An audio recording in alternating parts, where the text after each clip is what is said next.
Tahun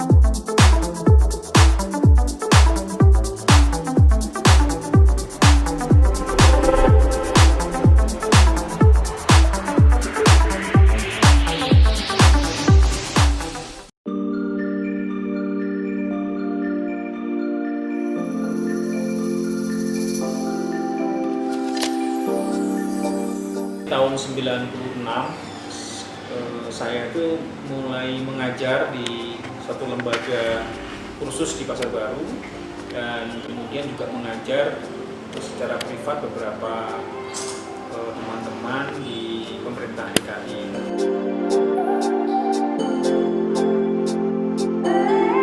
Saya pernah tahun 2005 ya tergoda untuk berbisnis di luar core bisnis saya. Waktu itu saya harus dari bisnis komputer, saya coba dengan bisnis menggali pasir. Nah, itu saya kemudian harus menjual sebagian aset yang saya punya. Kemudian saya ngalamin begitu sulitnya karena memang bisnis harus passion ya, harus kita kuasai, kita suka. Kemudian ada kata yang menarik bagi saya.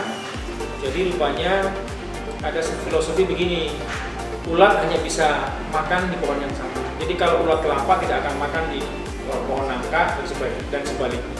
Jadi memang kita harus menguasai, menyukai apa yang kita tekuni, dan itu insya Allah bisa membuat kita sukses.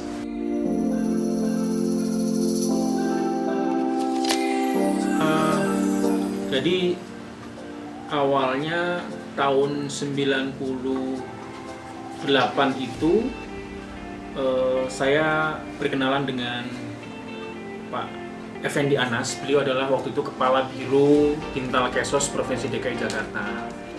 Pak Zainal Musapa. Pak Zainal Musapa itu dulu di Satpol PP DKI.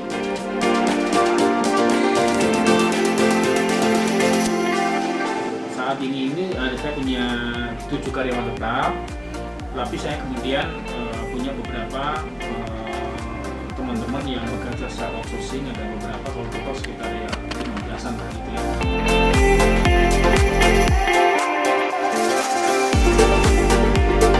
Dalam berbisnis tentu kita harus memahami apa yang disebut sebagai competitive advantage, keunggulan kompetitif kita. Jadi kita harus paham di mana kelemahan kita, kekuatan kita, kemudian peluang dan ancaman.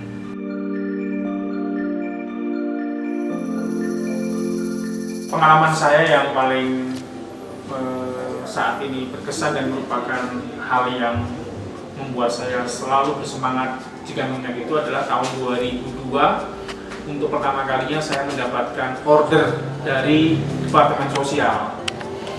Itu yang waktu itu saya nilainya kurang lebih 60 juta ya. Untuk pertama kalinya, biasanya kita jual retail tiba-tiba harus dapat project dari Departemen Sosial. Yang kedua, tahun 2007 akhir saya mendapatkan order dengan nilai yang menurut saya cukup besar dari Solidaritas Istri Kabinet Indonesia Bersatu. Jadi dapat pengadaan laptop untuk mobil pintar, PC untuk rumah pintar seluruh Indonesia, dan itu kemudian kontinu. Itu yang saya kira sampai saat sekarang ini sangat terkesan buat saya.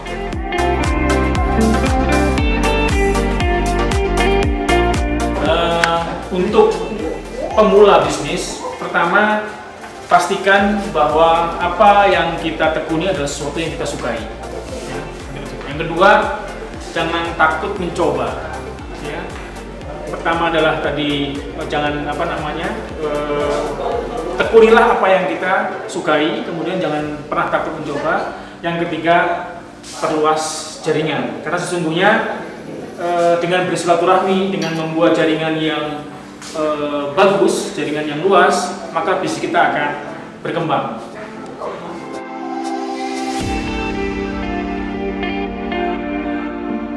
Kalau ingin tahu lebih lanjut mengenai kisah bisnis saya, silahkan baca buku motivasi, inspirasi 50 pengusaha sukses.